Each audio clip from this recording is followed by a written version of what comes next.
L'assurance chômage, fallait-il une nouvelle réforme? Certains disent qu'il n'y avait pas urgence, d'autres la contestent sur le fond. Dans le contexte politique actuel d'ailleurs, sera-t-elle même d'ailleurs appliquée? Nous faisons le point aujourd'hui avec Antoine Fouché, président du cabinet de conseil Quintet Conseil. Bonjour Antoine. Bonjour. Merci beaucoup de nous accompagner aujourd'hui. Première question donc légitime, je pense, avant de commencer cette discussion. Passera ou passera pas cette nouvelle réforme? C'est vrai qu'avec le contexte actuel de ces élections législatives anticipées, on peut se poser la question. Exactement, et la réforme est un peu suspendue au résultat des élections législatives du 30 juin et 7 juillet prochain. Ce qu'on sait, ce qui est sûr, c'est que juridiquement parlant, le gouvernement actuel est dans l'obligation de prendre un décret parce que les règles actuelles s'appliquent jusqu'au 30 juin. Et donc il a trois possibilités. Le gouvernement, la première possibilité, il maintient sa réforme. Donc on prend un décret qui met en application ce qui a été annoncé. C'est ce qu'a annoncé le Premier ministre. Ce qu'a annoncé le Premier ministre, c'est pas exactement ce qu'avait annoncé le Président de la République la veille. C'est pour ça que l'incertitude est légitime. La deuxième option, c'est de prendre un décret qui prolonge les règles actuelles en considérant que cette réforme est importante, politique, et que donc elle n'a pas de légitimité à partir du moment où la légitimité du gouvernement est remise aux mains des Français avec la législative.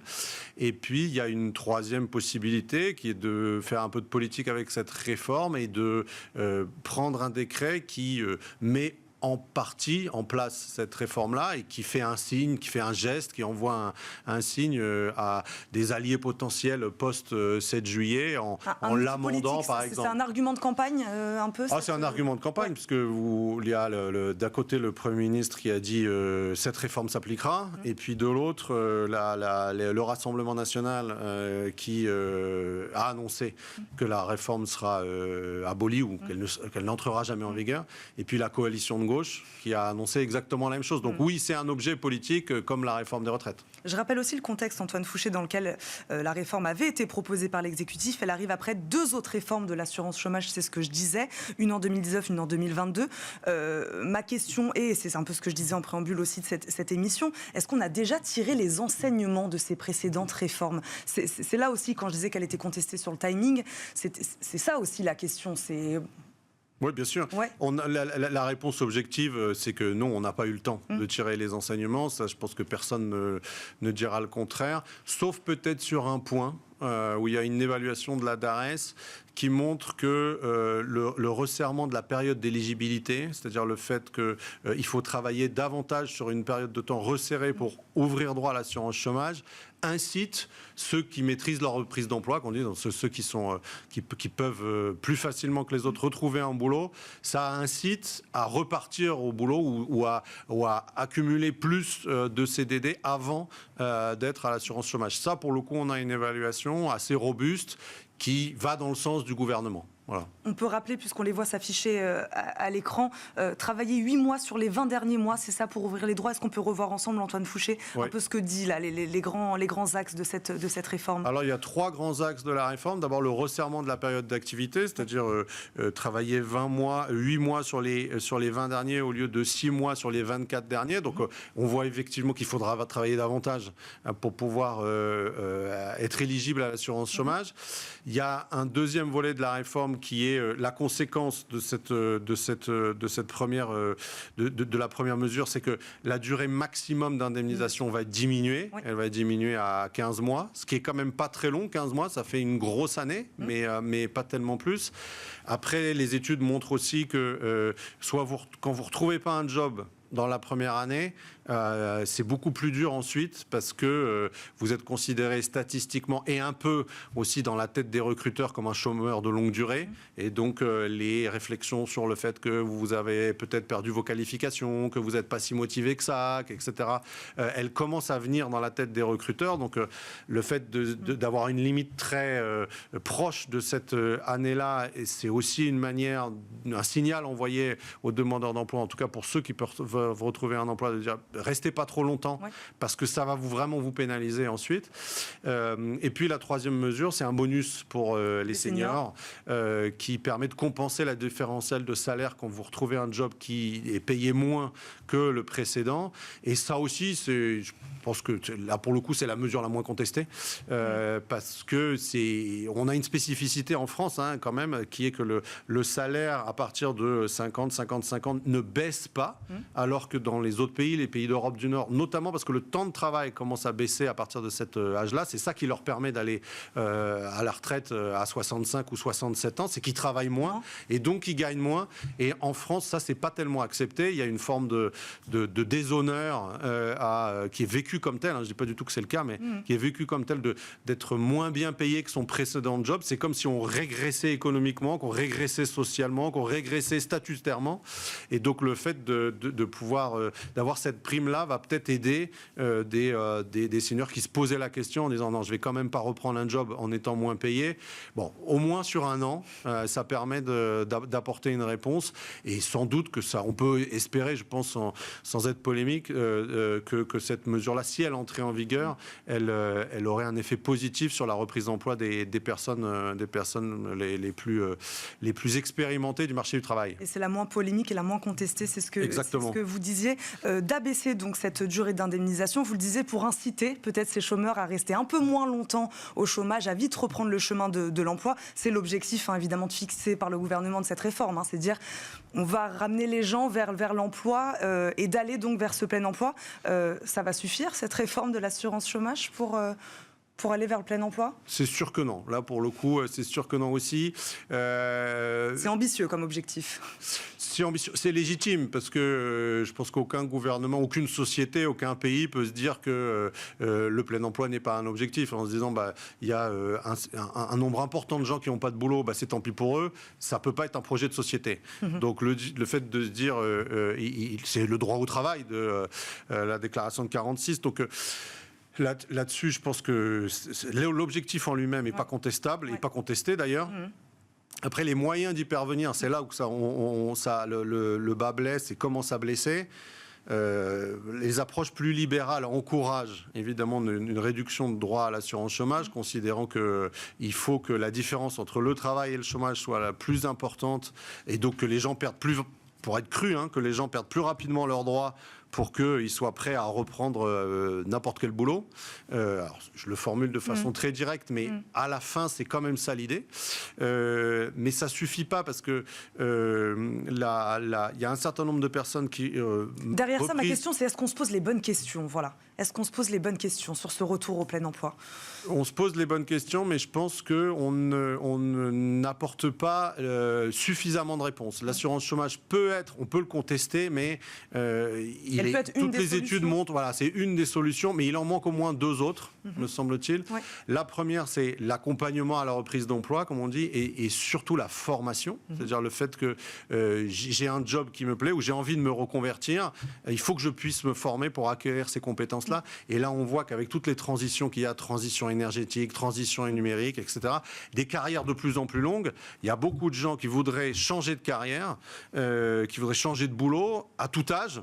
Et ça, il faut que ça soit possible. Et dans le paysage politique français, enfin, dans le paysage des dispositifs français, on n'a pas de dispositif en France de reconversion simple, efficace et financé. Ça n'existe pas. Tous ceux qui existent aujourd'hui ne fonctionnent pas ou fonctionnent insuffisamment. Donc, c'est compliqué de dire aux gens en même temps, vous allez avoir moins de droits à l'assurance chômage, mais pour retrouver un job, débrouillez-vous. Donc, qu'est-ce qu'il faut faire ? Il faut l'accompagner d'une autre... il faut une mesure sur la reconversion professionnelle, ça c'est sûr.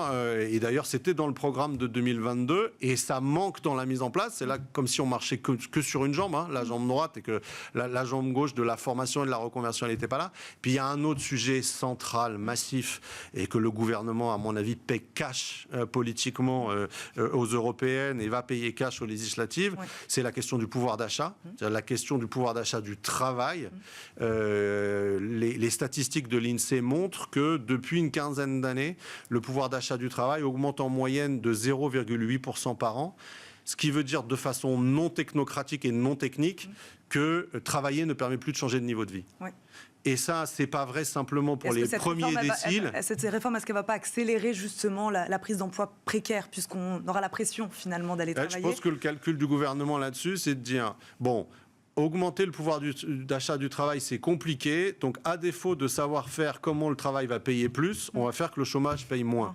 Mais c'est insuffisant. Et puis, c'est quelque chose qui ne traite pas le cœur du problème, encore une fois, parce que le fait que le travail ne paye plus, ce n'est pas un propos extrémiste. Encore une fois, c'est les statistiques de l'INSEE. Chacun peut le constater en allant sur les séries longues de l'INSEE, sur l'évolution du pouvoir d'achat depuis 1949. C'est vraiment factuel. Et c'est cette question-là qui touche, encore une fois, tous les déciles. C'est-à-dire que parfois, on entend que ce sont surtout les premiers niveaux de rémunération qui sont touchés par ça. Non. Quand vous prenez depuis 15 ans, du premier au 10e décile, c'est-à-dire des 10% les mieux payés aux 10% les moins payés, le pouvoir d'achat n'augmente plus. Il stagne. Et ça, quand vous êtes dans une société dans laquelle travailler ne change plus le niveau de vie, il y a un rapport au travail qui change. Et les entreprises peuvent faire ce qu'elles veulent si elles n'ont pas les leviers pour au moins assurer un pouvoir d'achat qui permet d'améliorer son niveau de vie. Le plein emploi reste un objectif très difficilement, voire impossible à atteindre, parce que beaucoup de personnes se disent mais à quoi bon travailler, puisque de toute façon, même si je travaille, je ne vivrai pas mieux, ou peut-être un peu mieux qu'au chômage, mais en travaillant, dans 5 ans, je ne vivrai pas mieux qu'aujourd'hui. Et c'est ce cœur-là de cette question-là, je pense, qui n'est pas traité et que le gouvernement paie cash politiquement. Je me permets de rebondir justement sur cette question du pouvoir d'achat lié au travail. Vous pensez quoi de cette proposition-là du Front populaire de passer le SMIC à 1 600 €? Est-ce que c'est le genre de proposition qui peut améliorer justement cette idée-là? Non, pour une raison très simple, c'est que c'est infaisable. C'est-à-dire que si vous augmentez... C'est pas des mesures administratives, en fait, qui, en obligeant les entreprises à payer davantage les salariés, qui vont permettre de résoudre le problème, pour une raison très simple. C'est pas comme ça qu'on donnera plus de pouvoir d'achat aux salariés? Mais on va en donner même moins avec cette réforme-là, parce que vous allez dans n'importe quel supermarché en France et vous demandez aux personnes qui sont au SMIC aujourd'hui, les employés de caisse, par exemple, ils savent très bien que si l'employeur doit payer 200 € net de plus par mois pour payer les salariés, il y en a 1 sur 2 qui va être au chômage. Parce que c'est pas rentable, c'est pas possible. Et donc, non, c'est une mesure qui montre que sur ce sujet-là, ils n'ont pas compris le cœur du sujet, ils n'ont pas compris le cœur du sujet, qui est la différence entre ce que les gens gagnent et ce que les gens ont sur leur compte en banque. C'est ça le cœur du sujet. Quand on le sait peu, mais aujourd'hui en France, quand on gagne 100 € en travaillant, on n'en garde que 54 pour soi.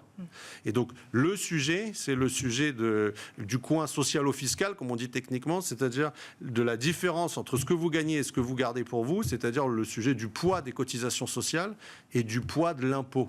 C'est ça qu'il faut attaquer, c'est ça qu'il faut réduire. C'est la proposition de Gabriel Attal sur la prime à 10 000 €, la prime de pouvoir d'achat qui va jusqu'à 10 000 €. Parce que qu'est-ce qu'elle a de spécifique, cette prime?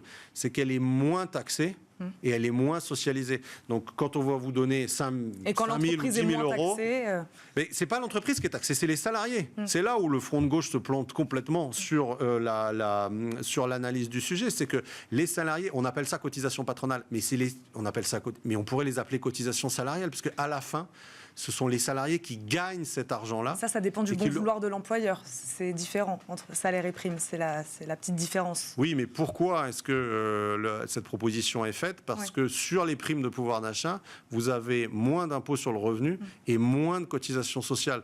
Donc, avec cette prime-là, c'est une manière d'augmenter les salaires des salariés sans que ça coûte trop cher aux entreprises. Et donc c'est ça qui permet de effectivement augmenter le pouvoir d'achat de façon réaliste, parce que, encore une fois, aujourd'hui, ça aussi c'est peu connu, mais quand vous augmentez le salaire de 100 € de quelqu'un qui est au SMIC, le SMIC aujourd'hui c'est 1 399 € net. Quand vous l'augmentez de 100 €, en fait, à l'entreprise, ça va en coûter 240, et au salarié, il va lui en rester 50. Et donc, des deux côtés, l'employeur et le salarié sont de bonne foi. L'entreprise dit, ça me coûte très cher les 100 euros, 240, et le salarié dit, de bonne foi, mais ça change rien à ma vie, c'est que 50 de plus. C'est ce sujet-là qu'il faut attaquer, et un SMIC à 1600 euros ne changera rien et aggravera au contraire les choses en mettant beaucoup de gens au chômage. Bon, passera pas, on finira là-dessus, passera pas cette réforme de l'assurance chômage, c'était ce que vous disiez au début de l'émission. Non, je pense que de toute façon, la réforme ne passera pas parce qu'elle est liée aux résultats politiques des élections législatives. Et le plus probable, quand on regarde les sondages, c'est une majorité relative ou absolue pour le Rassemblement national. Donc, s'il a la majorité absolue, il a annoncé le fait que la réforme ne s'appliquerait pas. Et la majorité relative, ça veut dire après, si on a un gouvernement, de toute façon, il y aura des tractations. Ouais. Et comme il n'y a que la majorité actuelle, qui est déjà relative, qui défend cette réforme-là, on peut imaginer qu'elle passera à la trappe. Merci beaucoup Antoine Fouché d'être venu sur le plateau de Smart Job aujourd'hui. Je rappelle, vous êtes le président du cabinet de conseil Quintet de Conseil. Merci beaucoup d'avoir été avec nous, de nous avoir parlé de cette réforme de l'assurance chômage. On termine, comme chaque jour, cette émission par Fenêtre sur l'emploi.